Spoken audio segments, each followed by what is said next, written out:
এমন জায়গায় আমি ডাস্টবিনে ফেলে দিয়ে এসেছি, মানুষ যেন না দেখে, মানুষ যেন না জানে। হুজুর, একে একে 3টা অপরাধ করেছি আমি, এই অপরাধের ক্ষমা হবে কিনা আমি তো জানি না, একটু আল্লাহর সাথে কথা বলুন, আমার জন্য ক্ষমার দরজা খোলা আছে কিনা। হযরত মুসা কালিমুল্লাহ আলাইহিস সালাম তিনি এমন নবী ছিলেন, বড় মেজাজি নবী ছিলেন। এই কথা শুনবার সাথে সাথে প্রতিদিন ঘটছে অঘটন, প্রতিদিন ঘটছে মারামারি, প্রতিদিন হচ্ছে চুরি, প্রতিদিন হচ্ছে মানুষের সম্পদ নষ্ট করার মতো দুর্ঘটনা, প্রতিদিন হচ্ছে মানুষের ইজ্জত নষ্ট করার মতো দুর্ঘটনা। এই অশান্ত সমাজে, অশান্ত পৃথিবীতে, অস্থির সমাজে আমরা যদি একটু শান্তির পরশ খুঁজে পেতে চাই, আমরা যদি একটু শান্তির নীড় খুঁজে পেতে চাই, আমরা যদি একটু স্বস্তি খুঁজে পেতে চাই, তাহলে এই ধরনের কোরআনের মজলিসের কোনো বিকল্প আছে নাকি? হাদিসের মজলিসের কোনো বিকল্প, কোরআনের আলোচনার কোনো বিকল্প নাই, হাদিস রাসূলের আলোচনার কোনো বিকল্প নাই, নবীজির উসওয়াতুন হাসানা উত্তম আদর্শের, মানবতাবাদী আদর্শের কোনো বিকল্প নাই। কথা বলেন ঠিক কি না? সে আলোচনা শুনবার জন্য আমি আমার বাবাদেরকে, বন্ধুদেরকে, ভাইদেরকে আহ্বান করছি, আপনারা আজকের দিন যদি একটু কষ্ট করে এই মাহফিলে বসতে পারেন, আমি বিশ্বাস করি, আমি বলতে পারি, নবীর হাদিস মুবারকের আলোকে, কোরআনে পাকের আলোকে আমি বলতে পারি, অন্তত পক্ষে কবরের জীবন, হাসরের জীবন, কিয়ামতের ময়দানে আপনার কিছুটা হলো আজকের এই মাহফিল, আজকের এই বৈঠক আপনাকে সাহায্য করবে। জোরে বলেন সুবহানাল্লাহ। বিশ্বাস হয় আপনাদের? অতএব আমি বলবো, আপনারা বাইরে ঘোরাফেরা করবেন না, খাবার নিয়ে ব্যস্ত, এদিকে মাহফিল চলছে আর এদিকে মেজবানি চলছে, এইভাবে হয় না। আসলে খাবারের পিছনে ব্যস্ত হয়ে গেলে মাহফিলের সৌন্দর্য হানি হয়ে যাবে। যেখানে কোরআনে পাকের আলোচনা হবে, সেখানে রাসূল পাক সাল্লাল্লাহু আলাইহি সাল্লামের, রাসূল পাক সাল্লাল্লাহু আলাইহি সাল্লাম হাজির হবেন। যেখানে কোরআনে পাকের আলোচনা হবে, সেখানে আসমানি জগতের ফেরেশতারা উপস্থিত থাকবেন। যেখানে দরুদে পাক তেলাওয়াত হবে, সেখানে দয়াল নবীজি উপস্থিত থাকেন। যেখানে নবীর আলোচনা হবে, সেখানে নবী করিম সাল্লাল্লাহু আলাইহি সাল্লাম সশরীরে হাজির থাকেন। সেটা আমাদের আহলে সুন্নাত ওয়াল জামাতের বিশ্বাস, আকীদা। সেই আকীদা লালন করে যদি নবীর বাগানে আসতে চান, জান্নাতি বাগানে যদি আসতে চান, কোরআনের বাগানে যদি আসতে চান, মুক্তির বাগানে যদি আসতে চান, আপনার হেদায়েতের বাগানে যদি আসতে চান, চলে আসুন, আপনাকে কোরআন হাত ছানে দিয়ে ডাকছে। কথা বলেন ঠিক না বেঠিক? হাজারো ব্যথা বেদনার পরে ফিরে আসনি তুমি আপন করে, দিনের আলো তুমি ছড়িয়ে দিতে চলে গেলে মদিনায় মক্কা ছেড়ে। হে রাসূল তোমাকে বলি আমি কেমন করে ভুলে যাবে? উম্মত রাসূলকে ভুলে যেতে বসেছে। রাসূল করিম সাল্লাল্লাহু আলাইহি ওয়াসাল্লাম দ্বীনের এই কথাগুলো প্রচার করবার জন্য, দ্বীনের আলো প্রচার করবার জন্য মক্কাতুল মুকাররমা থেকে, নিজের জন্মভূমি থেকে, বাগদাদের ভিটে ছেড়ে তিনি রাসূলুল্লাহ সাল্লাল্লাহু আলাইহি ওয়াসাল্লাম মদিনাতুল মুনাওয়ারায় হিজরত করেছেন। আর মক্কায়, আর বাংলার মুসলমানেরা, চেম্বানঘাটার মুসলমানেরা ঘর থেকে মাত্র 10 কদম দিয়ে নবীর কথাগুলো শুনবার জন্য মাহফিলে আসতে পারে না। কথা বলেন ঠিক না বেঠিক? আমরা তো নবীকে ভুলে যেতে বসেছি। নবীকে যদি মনে রাখতে পারতাম, নবীকে যদি মনে রাখতে চাইতাম, তাহলে আমরা ঘরে কম্বল মোড়াইয়া ঘুমাইতে পারতাম না। সেই নবী দ্বীন প্রচারের জন্য, দ্বীন কায়েমের জন্য, আমাকে মানুষ করবার জন্য, আমাকে জান্নাতি করবার জন্য নিজে ইট পাটকেল খেয়েছেন, দন্দান মোবারক শহীদ করেছেন, রক্তাক্ত হয়েছেন, রক্ত দিয়েছেন উহুদের ময়দানে, দন্দান মোবারককে শহীদ করেছেন। সেই নবীর কথাগুলো শুনবার মতো সময় সুযোগ আমাদের হয় না। কথা বলেন ঠিক? আল্লাহু আকবার। ইয়া রাসূলুল্লাহ, ইয়া গাউসুল আজম দস্তগীর জিন্দাবাদ। ঠিক কিনা বে ঠিক বলেন? আমি বলবো আর দেরি করবেন না, চলে আসুন আমরা মূল আলোচনায়। ইনশাআল্লাহ চলে যাচ্ছি। রাজি আছেন তো? ভালো লাগে কিনা? महबूब की महफिल को महबूब सजाती है, आते ही वही जिनको सरकार बुलाती है। अल्लाहुम्मा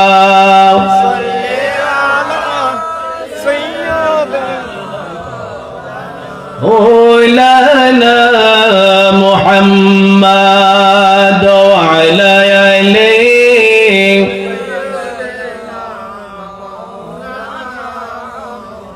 নবীজির মাহফিল আসলে আপনারা কার মেহমান হয়ে যান? নবীজির মেহমান হয়ে যান। সুবহানাল্লাহ বলবেন না? আর যখন নামাজ পড়ার জন্য মসজিদে যান তখন আমার আল্লাহর মেহমান হয়ে যান। সুবহানাল্লাহ। হাদিস বলছিল, আসুন আমাকে যে বিষয়টি দেওয়া হয়েছে আমি প্রথমে নামাজ নিয়ে একটু আলোচনা করব, যেহেতু সূরা বনী ইসরাঈলের 23 নম্বর আয়াতের শুরুর একটুকু অংশ তেলাওয়াত করেছি। সেখানে যারা পিছনে দাঁড়িয়ে আছেন ভাইরা একটু মেহেরবানি করে চেয়ারে বসে যান, চেয়ারে বসে যান সবাই। সূরা বনী ইসরাঈলের 23 নম্বর আয়াতে কারিমার প্রথম অংশটুকু তিলাওয়াত করেছি। সেখানে আমার আল্লাহ রাব্বুল আলামিন প্রথমে আল্লাহর ইবাদতের কথা বলেছেন। কার ইবাদতের কথা বলেছেন? জোরে বলেন, সবাই বলেন। আল্লাহর ইবাদতের কথা বলেছেন। ইবাদত কার জন্য হয়? একমাত্র আল্লাহর। পৃথিবীতে আর কারো জন্য ইবাদত হয় না। আল্লাহ তাআলা সর্বপ্রথম সেজন্য কোরআনুল কারীমের সূরা বনী ইসরাঈলের 23 নম্বর আয়াতে কারিমার প্রথম অংশে প্রথমে আমার আল্লাহর ইবাদতের কথা বলেছেন। বলছেন আউযু বিল্লাহি মিনাশ শাইতানির রাজীম, বিসমিল্লাহির রহমানির রহিম।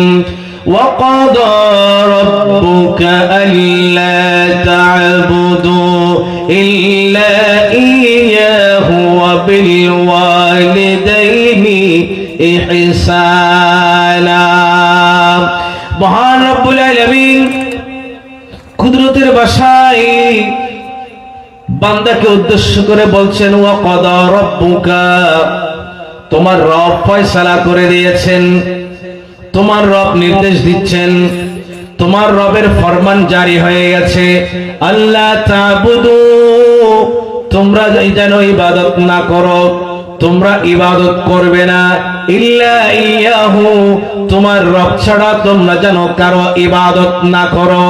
একমাত্র ইবাদত হবে আমার রবের জন্য। কার জন্য? সিজদা হবে একমাত্র আমার রবের জন্য। পৃথিবীতে আর কারো জন্য সিজদা হবে না। ঠিক কিনা বলেন না? সিজদা হবে একমাত্র আমার রবের কুদরতের কদমে, আর কারো কাছে কারো সামনে সিজদা হবে।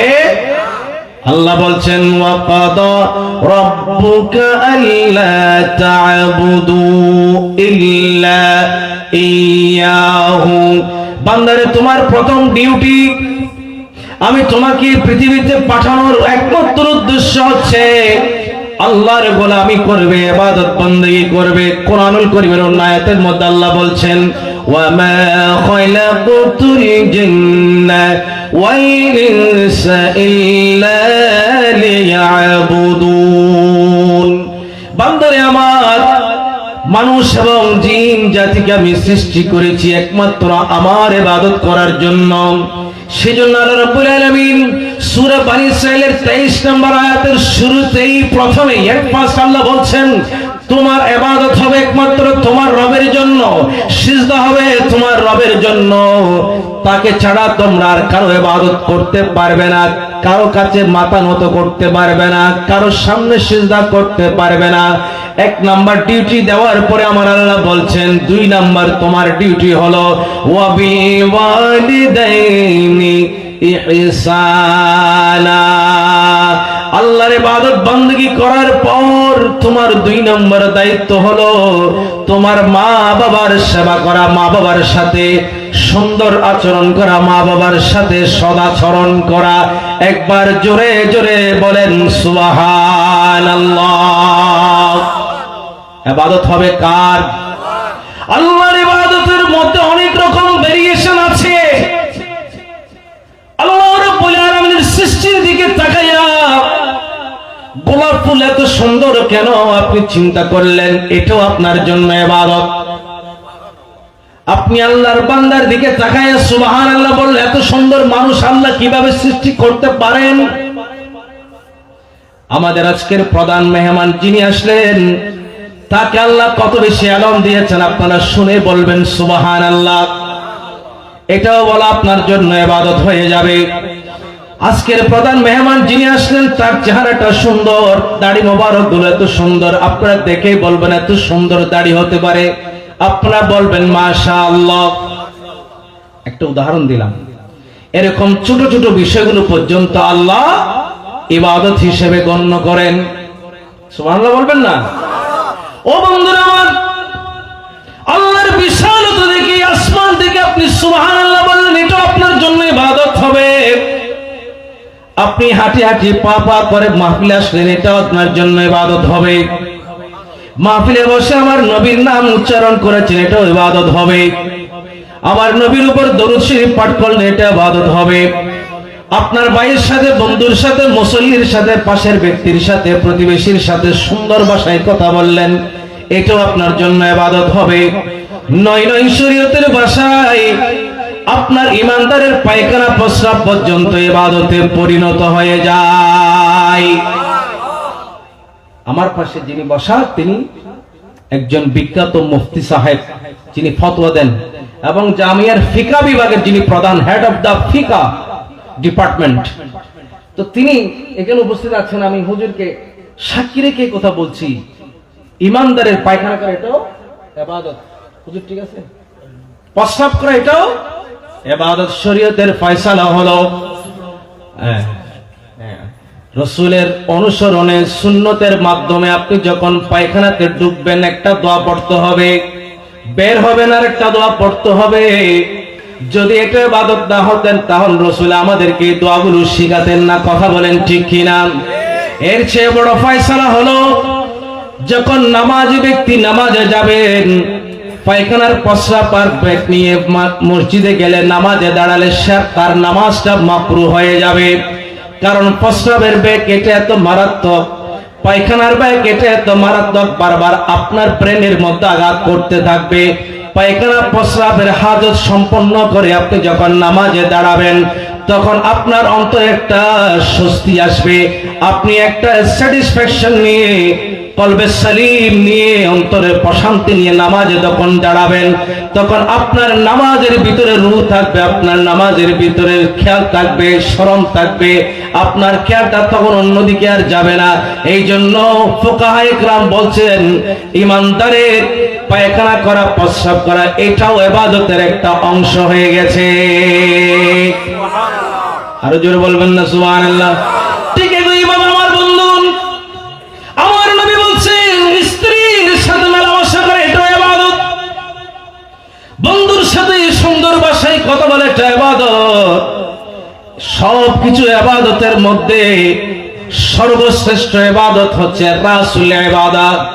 হেড অফ দ্য ইবাদত হচ্ছে as-সালাত, এটা হলো নামাজ। জোরে বলবেন না সুবহানাল্লাহ?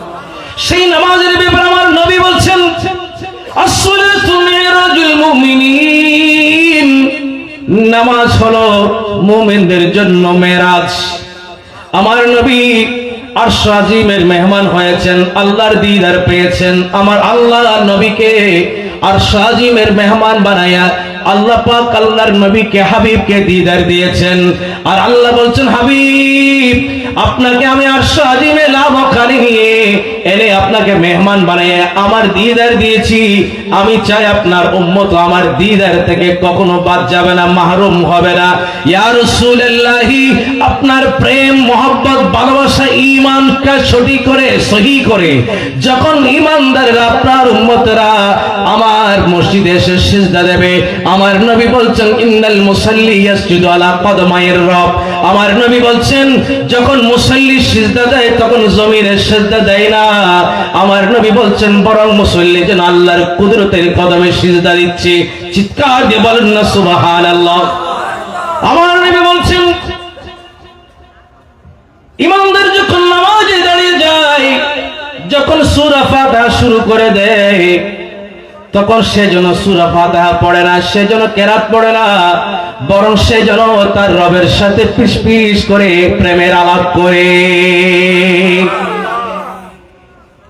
নামাজই হলো সব ইবাদতের মধ্যে শ্রেষ্ঠ ইবাদত, শ্রেষ্ঠ এবং ফরজ ইবাদতের মধ্যে ঈমানের পরে যেই আমলটার নাম সেটার নাম হচ্ছে সালাত। সেটার নাম কি?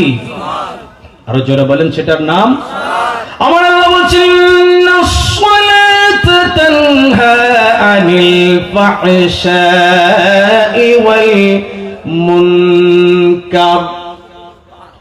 আল্লাহ বলছেন নিশ্চয় নিশ্চয় সমাজের মানুষগুলো যখন নামাজি হয়ে যাবে, পরিবারের সব সদস্যগুলো যখন নামাজি হয়ে যাবে, মুসলিম কান্ট্রির সব মানুষগুলো যখন নামাজি হয়ে যাবে, তখন সেখানে আর কোন অশ্লীলতা থাকতে পারে, অন্যায় কাজ থাকতে পারে। আমাদের সমাজে আছে না নাই? কোপাকুপি আছে না নাই? কথায় কথায় চুরি ঢুকিয়ে দেওয়া আছে না নাই? চুরি করা আছে না নাই? ডাকাতি করা আছে না নাই? চুগলখুরি করা আছে না নাই? সমালোচনা করা আছে না নাই? সবকিছু ঠিক হয়ে যেত যদি সমাজের সবগুলো মানুষকে যদি আমরা মসজিদে নিয়ে আসতে পারতাম। ঘোষণা কার? আরো জোরে। আল্লাহর ঘোষণা কখনো মিথ্যা হতে পারে? লা তাবদীলা লিকালিমাতিল্লাহ। আল্লাহর ওয়াদার মধ্যে, আল্লাহর ঘোষণার মধ্যে কোনো পরিবর্তন নাই, পরিমার্জন, কোন খেলাফ।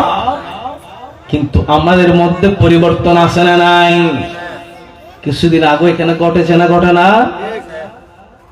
কেন ঘটছে?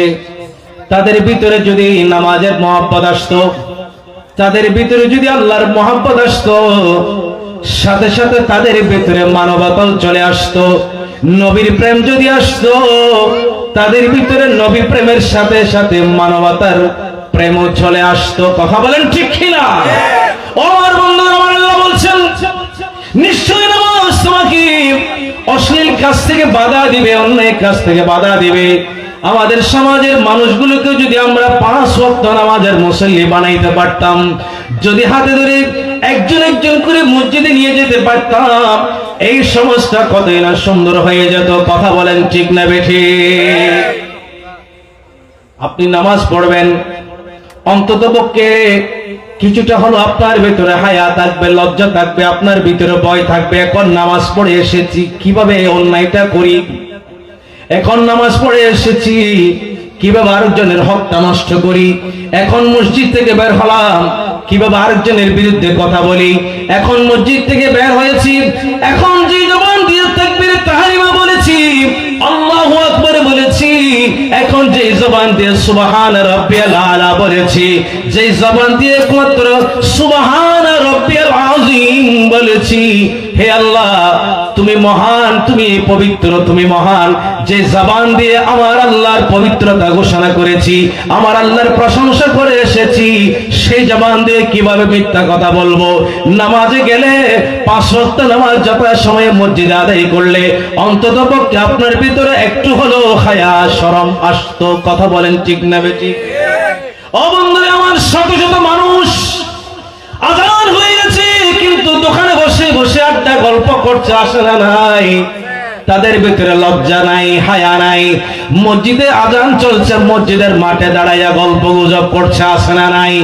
মসজিদের আজান হয়ে গেছে, দোকান খোলা রেখে ব্যবসা করছে, বাণিজ্য করছে, আসে না নাই? ওয়াইদা নুদিয়া লিস-সালাত মিন ইয়াউমিল জুমআহ ফাসআউ ইলা যিকরিল্লাহ, ওই সমস্ত বান্দারা 5 ওয়াক্ত নামাজ তো যায় না, শুক্রবার দিন জুমার দিনও তারা একটু আগেভাগে যেতে পারে না। অথচ আল্লাহ বলছেন যখন আজান হয়ে যাবে জুমার জন্য তোমাকে ডাকা হবে, ব্যবসা ছেড়ে দাও, বাণিজ্য ছেড়ে দাও, দুনিয়াকে তালাক দিয়ে দাও, তুমি আল্লাহর জিকিরের দিকে দৌড়াও। জুমার দিন আমরা তাদেরকে মানুষ করতে পারলাম না, দুঃখ লাগে। কষ্ট পাচ্ছেন আপনারা? এগুলো না বললে সংশোধন কেমন হবে? আমার বন্ধুগণ, ইচ্ছা করে অনেক মানুষ নামাজ তো ছেড়ে দিচ্ছে, আসে না নাই? টিভির সামনে বসে বসে গল্প গুজব করে করে, রাস্তায় দাঁড়িয়ে দাঁড়িয়ে, বাজারে ঘোরাফেরা করে করে নামাজের সময় কাজা হয়ে গেছে, তার কোনো খেয়াল নাই, ধ্যান নাই, চিন্তা নাই। এরকম হাজারো মানুষ আসে না নাই মুসলমানের ঘরে? ও বন্ধুরে, সেই ব্যক্তি যে নামাজ ছেড়ে দিয়েছে সে কত বড় অন্যায় করেছে, কত বড় গুনাহ করেছে, শুনলে অবাক হয়ে যাবে। আমি বিশ্বাস করছি এই কথাটা শুনবার পরে যারা শুনছেন, যারা নামাজ পড়েন না, তারা এই কথা শুনবার পরে আমার বিশ্বাস তারা আর কোনোদিন নামাজ ছেড়ে দিবেন না। হযরত মুসা কালিমুল্লাহ আলাইহিস সালামের জামানায় আল্লাহর নবী মুসা কালিমুল্লাহ আলাইহিস সালামের কাছে একজন নারী আসলো, এসে বলতে লাগলেন, হুজুর আপনি আল্লাহর জলিলুল কদর নবী, হুজুর আপনি আল্লাহর সাথে সবসময় কথা বলেন, আল্লাহ আপনাকে বড় মহব্বত করে। আমি একজন নারী, নিজের নফসের উপর জুলুম করেছি, অন্যায় করেছি, গুনাহ করেছি, এত বড় গুনাহ করেছি, আল্লাহ আমাকে মাফ করবেন কিনা আমি জানি না। এত বড় অন্যায় করেছি, আল্লাহ আমাকে ক্ষমা করবেন কিনা, ক্ষমার রাস্তা খোলা আছে কিনা আমি জানি না।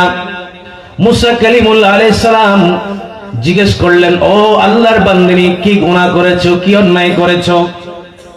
ওই নারী বলতে লাগলেন, হুজুর এমন অন্যায় করেছি, জঘন্য অপরাধ করেছি, বলতে ভয় লাগছে।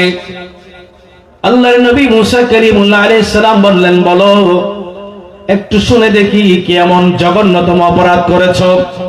আল্লাহর বান্দিনী বলতে লাগলেন, হুজুর আমি একটা পুরুষের সাথে, যুবকের সাথে অবৈধ সম্পর্ক করেছি। জোরে বলেন নাউজুবিল্লাহ।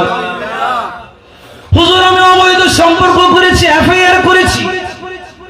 হুজুর 1 নম্বর অপরাধ, শরীয়তের সীমা লঙ্ঘন করেছি, অবৈধ পুরুষের দিকে চোখ দিয়েছি, নজর দিয়েছি, 1 নম্বর অপরাধ করেছি, সম্পর্ক করেছি, বন্ধুত্ব করেছি, ফ্রেন্ডশিপ করেছি, অ্যাফেয়ার করেছি, 1 নম্বর গুনাহ করেছি। প্রেম করতে করতে, অ্যাফেয়ার করতে করতে হুজুর তার সাথে আমার ফিজিক্যাল রিলেশন হয়ে গেছে, শারীরিক দৈহিক সম্পর্ক হয়ে গেছে। সেই সম্পর্ক থেকে আমার পেটে একটা সন্তান এসে গিয়েছে, আমি সন্তান সম্ভব হয়ে গিয়েছি, অবৈধ সন্তান আমার পেটে এসে গেল। হুজুর এই সন্তান আমি 9 মাস আমার পেটে লালন করেছি, এই সন্তান দুনিয়াতে এসেছে। হুজুর আমি সমাজে কিভাবে মুখ দেখাবো? ওগো আল্লাহর নবী, সমাজের মানুষ যদি জানতে পারে এখন আমার বিয়ে হয় নাই, কিন্তু আমার ঘরে সন্তান কোত্থেকে আসলো, সমাজ আমাকে মেনে নেবে না, অবৈধ সন্তানকে মেনে নেবে না। হুজুর আমি কি করব বুঝতে পারছি না, আমি বুঝতে পারছি না, কিং কর্তব্য বিমূঢ় হয়ে গেছি, আমি বেচैन হয়ে গেছি, হয়রান হয়ে গেছি। হুজুর আমি হয়রান হয়ে গেছি, বিচলিত হয়ে গেছি, সমাজের কাছে কিভাবে চেহারা দেখাবো? এই লজ্জায়, এই অপমানে আমি আমার জন্ম দেওয়া, আমার পেট থেকে বের হওয়া সন্তানকে আমি গলা টিপে হত্যা করে ফেলেছি। জোরে বলেন নাউজুবিল্লাহ। শুধু হত্যা করে ফেলেছে তা নয়, তিনি রেগে গেলেন, তিনি বলতে লাগলেন, হে বদবখ্ত নারী, এই কমবখ্ত জালিম নারী, তুমি এখনই আমার সামনে থেকে চলে যাও। তুমি এত বড় বড় অন্যায় করে, 3টা বড় বড় জঘন্যতম অপরাধ করে তুমি আমার সামনে কোন সাহসে এসেছো? এখান থেকে এই মুহূর্তে তুমি চলে যাও। তুমি যদি এখানে থাকো, আসমান থেকে আগুন এসে আমাকে পর্যন্ত জ্বালিয়ে পুড়িয়ে ছারখার করে ফেলবে, গজব নাজিল হবে। এইভাবে ধমক দিয়ে বকাঝকা করে ওই নারীকে আল্লাহ মুসা কালিমুল্লাহ আলাইহিস সালাম বের করে দিয়েছেন। জোরে বলেন আল্লাহু আকবার। নবীরা নবীগণ গুনাহের এই বিষয়গুলোকে এতটুকুন টলারেট করতেন না, জিরো টলারেন্স। এভাবে বের করে দেওয়ার পরে আল্লাহ রাব্বুল আলামিনের পক্ষ থেকে ওহী এসে গেল, হো মুসা কালিমুল্লাহ, কি করেছেন, কি করেছেন? আমার বান্দাটি অন্যায় করেছে, গুনাহ করেছে, অনুতপ্ত হয়ে আপনার দরবারে এসে একটু তওবা করার জন্য। আপনি তাকে তওবা না পড়িয়ে, তওবা না করিয়ে কেন তাকে বিতাড়িত করলেন? এটা তো আমার কাছে ভালো লাগে নাই। মুসা কালিমুল্লাহ আপনি কি করলেন? এই কথা শোনার পরে মুসা কালিমুল্লাহ আলাইহিস সালাম আবার বেচৈন হয়ে গেলেন, দৌড়ে গেলেন, বের হয়ে গেলেন বাড়ি থেকে। ওই নারীকে অনুসন্ধান করছেন, সন্ধান করতে লাগলেন। আর এদিকে আল্লাহ রাব্বুল আলামিন ওহীর মাধ্যমে মুসা কালিমুল্লাহ আলাইহিস সালামকে জানিয়ে দিতে লাগলেন, ও মুসা রে শোনো, এই নারী অবৈধ সম্পর্ক করেছে, সন্তান জন্ম দিয়েছে, সেই সন্তানকে হত্যা করেছে, গলা টিপে মেরেছে, তিনটা বড় বড় অন্যায় করেছে। ও মুসা কালিমুল্লাহ, তার জন্য ক্ষমার দরজা খোলা আছে, আমি আল্লাহ বলে দিলাম। মুসা কালিমুল্লাহ রে, আপনি শুনবেন নাকি? এর চেয়েও জঘন্যতম গুনাহ আমার বান্দারা করবে, এর চেয়ে বড় অন্যায় জঘন্যতম অপরাধ আমার বান্দারা করবে। এই ঘটনা আপনি শুনবেন কিনা? মুসা কালিমুল্লাহ অবাক হয়ে গেলেন, ও আল্লাহ, এর চেয়েও বড় জঘন্যতম অপরাধ কি হতে পারে? এর চেয়ে বড় অপরাধ কি হতে পারে? মুসা কালিমুল্লাহ আলাইহিস সালামকে আমার আল্লাহ ওহীর মাধ্যমে জানাচ্ছেন, ও মুসা কালিমুল্লাহ শুনো, আমার নবীর উম্মতের মধ্যে এমন কিছু বান্দা বান্দিনী পয়দা হবে, এমন কিছু বান্দা বান্দিনী আসবে যারা ইচ্ছা করে নামাজ ছেড়ে দিবে। আমি আল্লাহ ঘোষণা করে দিলাম, আমার নবীর উম্মতের মধ্যে যারা নামাজ ছেড়ে দিবে, নামাজ তরক করে দিবে, আমি বললাম তারা এই গুনাহগার বেশ্যা নারীর চেয়েও জঘন্যতম অপরাধী হবে। একটু জোরে বলবেন না নাউজুবিল্লাহ? এখানে যারা এসেছেন সবাই তো নামাজ পড়েন, এই জন্য নাউজুবিল্লাহ একটু ছোট হয়েছে আর কি, ঠিক না? যারা নামাজ পড়ে না তারা তো বাইরে, তারা মনে হয় বড় করে বলতেছে নাউজুবিল্লাহ। একটু জোরে বলেন নাউজুবিল্লাহ। নামাজ এখন বলেন, নামাজ কি ছাড়বেন না রাখবেন? আমার নবী বলছেন, উম্মত, তুমি যখন নামাজ পড়ার জন্য হেঁটে হেঁটে কদম কদম দিয়ে পা পা করে মসজিদের দিকে যাও, তোমার জন্য জান্নাতি ফেরেশতারা গালিচা বিছিয়ে দেয়। তুমি দেখতে পাচ্ছ না, তুমি এখন আল্লাহর মেহমান হয়ে গেছো, কুদরতের মেহমান হয়ে গেছো। জান্নাতি ফেরেশতারা বিভিন্ন ফল ফ্রুটের খাবারের রিজিকের থালা নিয়ে তোমাকে মেহমানদারি, মেহমান নওয়াজি করার জন্য হাজির হয়ে গেছে। ও বন্ধুরা আমার, নামাজ থেকে ইবাদত, নামাজের ভিতরে সব রকমের ইবাদত আছে। যদি দৃষ্টান্ত দেয় এমন ভাবে বলতে পারি, যখন রাজা বাদশার বিবাহের ওয়ালিমাতে আপনি হাজির হবেন, বাদশার বিবাহের ওয়ালিমা, বাদশার ছেলের বিবাহের ওয়ালিমা, সেখানে খাবারের কি অভাব হবে? এদিকে মনোযোগ। কোরমা, পোলাও, বিরিয়ানি, হালুয়া, ফ্রুট, আরো যা যা আছে আর কি, আছে না নাই? 7 রকমের আইটেম থাকে। আমাদের সামান্য বিবাহগুলোতে তো অনেক রকমের 20-50 রকমের আইটেম করে। বাদশার ছেলের ওয়ালিমা, বাদশার ওয়ালিমাতে কত রকমের আইটেম যে হবে। তা আল্লাহ বলছেন, বান্দা, তুমি বাদশার ডাকে, কুদরতের মহান বাদশার ডাকে তুমি মসজিদে এসেছো। এই নামাজ পড়ার জন্য যখন মসজিদে আসলা, দুনিয়ার বাদশার ছেলের ওয়ালিমাতে গেলে খাবারের সব রকম আইটেম যখন যেমন থাকে, আর তুমি কুদরতের মালিকের দুয়ারে, বাদশার দুয়ারে যখন তুমি মেহমান হয়ে গেছো, সেই বাদশা তোমার জন্য জান্নাতের সব মেহমান নামাজের ব্যবস্থা রেখেছে। আরেকটু জোরে বলেন সুবহানাল্লাহ। নামাজকে বলো না কাজ আছে, কাজকে বলো আমার নামাজ আছে, ঠিক কিনা? এখন আমরা বলি কি, নামাজ তো পড়তে পারবো, কিন্তু ব্যবসা চলে যাচ্ছে যে এটা তো আর পড়তে পারবো না। বন্ধু চলে যাচ্ছে, তার সাথে তো কথা বলতে, কিন্তু হায়াত যে চলে যাচ্ছে, এটাকে আর ফেরানো যাবে? আমার বন্ধুগণ, নামাজ লাগবে কি লাগবে না? নামাজের সাথে হালাল রুজি লাগবে কি লাগবে না? নামাজ পড়বেন, কুটি সিজদা দিবেন। ভিতরে নবী বলছেন তোমার কলব যদি ঠিক থাকে তাহলে তোমার নামাজ ঠিক থাকবে, ইবাদত বন্দি ঠিক থাকবে, নামাজ ঠিক থাকবে, রোজা ঠিক থাকবে, হজ ঠিক। কলবটাকে তুমি পাক রাখো, সাফ রাখো, হারাম থেকে মুক্ত রাখো, তাহলে সাথে সাথে তোমার নামাজ কবুল হয়ে যাবে, ইবাদত বন্দেগী কবুল হয়ে যাবে, তোমার মুনাজাত ফরিয়াদ কবুল হয়ে যাবে। সুবহানাল্লাহ বলেন। আমি আমার আলোচনার শেষ পর্যায়ে আরেকটা বিষয় আমাকে দিয়েছে, একটার সাথে একটা অনেকগুলো, মা বাবার খেদমত একটা, হক হালাল একটা, নামাজ একটা, এগুলো বিশাল বিশাল এক মহাসাগর। তিনটা বিষয় দিয়েছে এখানে। একটু মা বাবার কথা বলি এখানে, যেহেতু বাবারা এসেছেন। আমার বাবারা সন্তানদেরকে বয়স্ক সময়ে বুড়ো হয়ে গেলে তখন তাদের থেকে ভালো আচরণ আশা করেন, যৌবনকালে তাদেরকে ভালো শিক্ষাটা দেন নাই, তাদেরকে কোরআন শিক্ষাটা দেন নাই, হাদিস শিক্ষাটা দেন নাই, আলেম ওলামার সোহবতে বসান নাই, মসজিদে নিয়ে যান নাই, আলেমের মাহফিলে নিয়ে যান নাই, হাদিসের মাহফিলে, কোরআনের মাহফিলে নিয়ে যান নাই, সবকটা ঠিক সময়ে দেন নাই। তো বয়স যখন হয়েছে, বৃদ্ধ যখন হয়েছেন, বাবাকে সন্তান যখন দৌড়ায়, মাকে যখন সন্তান গালি দেয়, তখন দৌড়ায় আসো, হুজুর কি করবো, একটু দোয়া করেন সন্তানের জন্য। শিক্ষাটা শুরুতেই দিতে হবে।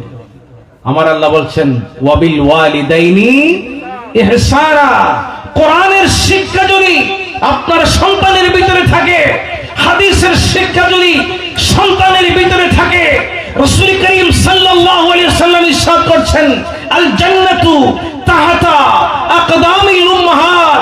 ও সন্তান, তোমার মা যখন বুড়ো হয়ে গেছে, সেই মাটা তোমার কাছে এখন বোঝা হয়ে গেছে, সুন্দর বিবি পেয়ে তোমার মাকে তুমি এখন পাত্তা দিচ্ছ না। আমি নবী ঘোষণা করলাম, তুমি যদি জান্নাতের গ্রাণ পেতে চাও, তাহলে সেই মায়ের কদমের নিচে যে ধুলাবালিগুলো লেগে আছে, সেই ধুলাবালিগুলো তোমার মুখে মাখো। জোরে বলেন সুবহানাল্লাহ। সন্তানের মায়ের পায়ের নিচে সন্তানের জন্য আল্লাহ জান্নাত রেখে দিয়েছেন। নবী বলছেন সেই সন্তান বড় হতভাগা, বড় দুর্ভাগা, সেই সন্তান বড় বদনসিব, যেই মা বাবাকে পেয়েও তাদের খেদমত করে জান্নাতটা কামাই করতে পারে নাই, সেই সন্তান বড় বদনসিব, সেই সন্তান বড় হতভাগা সন্তান। জোরে বলেন নাউযুবিল্লাহ। আপনি টাকা হয়েছে, পয়সা হয়েছে, গাড়ি হয়েছে, সবকিছু হয়েছে, কিন্তু মরণের পরে সবকিছু যেন হাওয়া হয়ে যাবে, কিছুই থাকবে না। মায়ের সাথে ভালো আচরণ করেছিলেন, বাবার সাথে ভালো আচরণ করেছিলেন। নবী বলছেন রিদার রব ফি রিদাল ওয়ালিদাইন। তোমার উপরে মা বাবা খুশি আছে, আল্লাহ তোমার উপরে রাজি আছে। জোরে বলবেন না সুবহানাল্লাহ। আমাদের মুরব্বীরা একটা কথা বলে, মা বাবা হলো সন্তানের জন্য জাহিরি খোদা। এই হাদিসের উপর ভিত্তি করে আমাদের মুরব্বীরা কথা বলেন, মা খুশি বাবা খুশি, তার উপর আল্লাহ এবং আল্লাহ রাসূলও। আমার নবী বলছেন উম্মত শোনো, তোমার মায়ের চেহারার দিকে সন্তান যদি নেক নজর নিয়ে একবার তাকাও, তাহলে একটা মকবুল হজের সওয়াব দেওয়া হবে। সাহাবীরা জিজ্ঞেস করলেন ইয়া রাসূলুল্লাহ, এইভাবে কতবার দেওয়া হবে? আমার নবী বলছেন সন্তান মায়ের চেহারার দিকে যতবার তাকাবে, ততবার তাকে মকবুল হজের সওয়াব দেওয়া হবে। বুখারী শরীফ আছে। আমার নবীজির অন্য হাদিসের মধ্যে পাই, ইমাম গাজ্জালী ইহয়া উলুমুদ্দিনের মধ্যে হাদিসটা এনেছেন। নবীজি বলছেন সন্তান যখন সকালবেলা মা এবং বাবার সাথে ভালো আচরণ করবে, খুশি রেখে সন্তান যখন ঘর থেকে বের হবে, মা বাবা যদি দুইজন থাকে, তাহলে সকালবেলা আল্লাহ রাব্বুল আলামিন সন্তানের জন্য জান্নাতের দুটি দরজা খুলে দিবে। আর সন্তান যখন বিকেলবেলা সন্ধ্যাবেলা মা এবং বাবাকে খুশি করবে, আমার নবী বলছেন আল্লাহ রাব্বুল আলামিন ওই সন্তানের জন্য আবার সন্ধ্যাবেলায় আর দুইটা জান্নাতের দরজা খুলে দিবে। সুবহানাল্লাহ, জোরে বলবেন না? তো কেউ কেউ বলতে পারেন হুজুর আমার ঘরে মা আছে বাবা নাই, কিংবা বাবা আছে মা নাই। নবী বলেন একজন থাকলে একটা দরজা খোলা হবে, দুইজন থাকলে দুইটা দরজা খোলা হবে। মায়ের খেদমত করার দরকার আছে না নাই? ও বন্ধুরা, আপনার ঘরে অভাব, ইনকাম নাই, ব্যবসা নাই, বাণিজ্য নাই, নবী বলছেন তোমার রিজিকের মধ্যে যদি বরকত চাও তাহলে বেশি বেশি করে মা এবং বাবার জন্য দোয়া করো। পড়েন রব্বির হামহুমা কামা রব্বায়ানি সগীরা। আমাদের মসজিদে প্রত্যেক মুনাজাতের মধ্যে অন্য কোন দোয়া বাদ গেল, এই দোয়াটা কিন্তু বাদ, ঠিক কিনা বলেন? সবাই পড়বেন তো ইনশাআল্লাহ? মা এবং বাবার জন্য আপনি যত বেশি দোয়া করবেন, আল্লাহ তাআলা আপনাকে দুনিয়াতে সম্মান দিবে, রিজিক দিবে, ইজ্জত দিবে, বরকত দিবে, আখিরাতের মধ্যে আপনার সম্মান মর্যাদা স্ট্যাটাস আল্লাহ রাব্বুল আলামিন বাড়িয়ে দিবে। জোরে বলেন সুবহানাল্লাহ। রাজি আছেন কি নাই? এই কথাগুলো আমল করবেন তো ইনশাআল্লাহ? আজকের মাহফিল কবুল হোক, আল্লাহর কাছে সেটা প্রত্যাশা করছি।